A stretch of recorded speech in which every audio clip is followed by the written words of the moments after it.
Hello, ഇന്ന് ഞാൻ ഉണ്ടാക്കാൻ പോകുന്നത് ഗ്രീൻ പീസ് കറിയാണ്.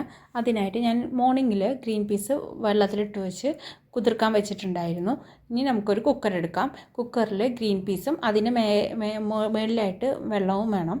ഇനി ഒരു സവോള കട്ട് ചെയ്തത്, 2 പച്ചമുളക്, 3-4 ചെറിയുള്ളി അല്ല, ഗാർലിക്ക് ചോപ്പ് ചെയ്തത് എല്ലാം ഇട്ടിട്ട് നമുക്ക് വേവിക്കാം.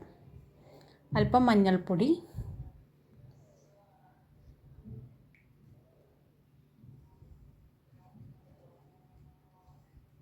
ഇനി നമുക്ക് 1 ടീസ്പൂണ് മഞ്ഞൾപ്പൊടി ഇടാം. അതിനുശേഷം കുറച്ച് നമുക്ക് ആവശ്യത്തിനുള്ള ഉപ്പ് ചേർക്കാം. എന്നിട്ട് നന്നായി അത് വേവിച്ചെടുക്കണം. കുക്കറിൽ ഒരു 5 മിനിറ്റ് സ്ലോ കുക്ക് ചെയ്തെടുക്കാം.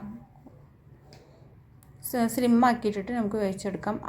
അത് വേവുന്നതോടുകൂടി നമുക്ക് തേങ്ങ, വലിയ ജീരകം, പെരുംജീരകം ഇട്ടിട്ട് നന്നായി അരച്ചെടുക്കാം. അത് ഫ്രിഡ്ജിൽ വെച്ച കോക്കനട്ടായി തന്നെ ഇത്തിരി കട്ടി പിടിച്ചിരിക്കുകയാണ്. ഞാൻ തണുപ്പ് പോയിട്ടാണ് മിക്സിയിൽ ഗ്രൈൻഡ് ചെയ്യുന്നത്. അഥവാ ഈസിയായിട്ട് ഇത് ആവണമെന്നുണ്ടെങ്കിൽ കുറച്ച് ചൂടുവെള്ളം ഒഴിച്ചിട്ട് നമുക്ക് അരച്ചെടുക്കാം. ജീരകം ഇടുന്നുണ്ട്. 1 സ്പൂൺ ഇട്ടാൽ മതി ജീരകം. ഇത്തിരി കൂടുതലിട്ടുണ്ടായിരുന്നു. ആവശ്യത്തിനുള്ള വാട്ടർ ഒഴിക്കാം. എന്നിട്ട് നന്നായി അരച്ചെടുക്കാം. അരച്ചെടുത്ത ശേഷം ഞാൻ ഇനി ചപ്പാത്തി ഉണ്ടാക്കാൻ പോവുകയാണ്. അതിനായിട്ട് ആട്ടപ്പൊടി എടുത്തിരുന്നു. ചക്കി ഫ്രഷ് ആട്ടയാണ് എടുത്തത്. അതിന് ഞാൻ തിളപ്പിച്ച വെള്ളമാണ് അത് മാവ് കുഴയ്ക്കാനായിട്ട് യൂസ് ചെയ്യുന്നത്. തണുത്ത വെള്ളം കൊണ്ട് മാവ് കുഴച്ചാൽ അത് ചപ്പാത്തി ഒരു സോഫ്റ്റ്നെസ് ഉണ്ടാവില്ല. തിളച്ച വെള്ളം എടുത്ത് ചപ്പാത്തി കുഴയ്ക്കുക.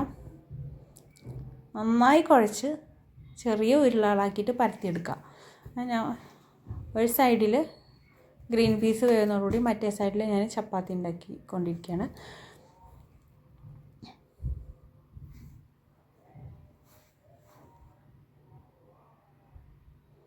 നന്നായി ഇളക്കാം. കൂടുതൽ വെള്ളം ഒന്നിച്ചൊഴിക്കരുത്. അല്പം ഒഴിച്ച് നമുക്കത് ആവശ്യത്തിനായിട്ടുള്ള മിക്സ് ചെയ്തെടുക്കാം. വെള്ളം കൂടിയാൽ ഇതാവും. വെള്ളം കൂടിയാലും പ്രോബ്ലമാണ്.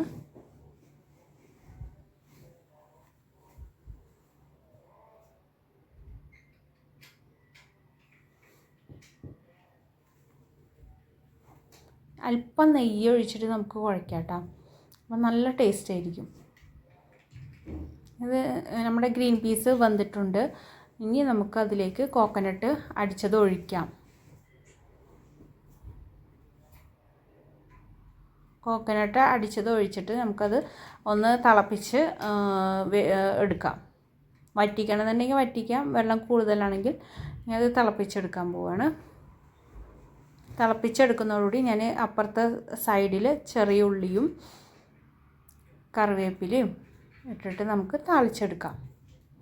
അല്പം എണ്ണ ഒഴിച്ച് ചെറിയ ഉള്ളിയും കറിവേപ്പിലയും ഇട്ട് ഞാൻ താളിച്ചു. അതിലേക്ക് ഞാൻ ഈ കുക്കറിൽ വെച്ചിട്ടുള്ള ഗ്രീൻ പീസ് ഒഴിച്ചു. അപ്പോൾ ചപ്പാത്തിക്ക് അടിപൊളി ഗ്രീൻ പീസ് കറി റെഡി ആയിട്ടുണ്ട്. നല്ല ടേസ്റ്റാണ്. നിങ്ങൾ ട്രൈ ചെയ്ത് നോക്കണം. ഈസിയാണ് ഉണ്ടാക്കാൻ, എളുപ്പമാണ് ഉണ്ടാക്കാൻ.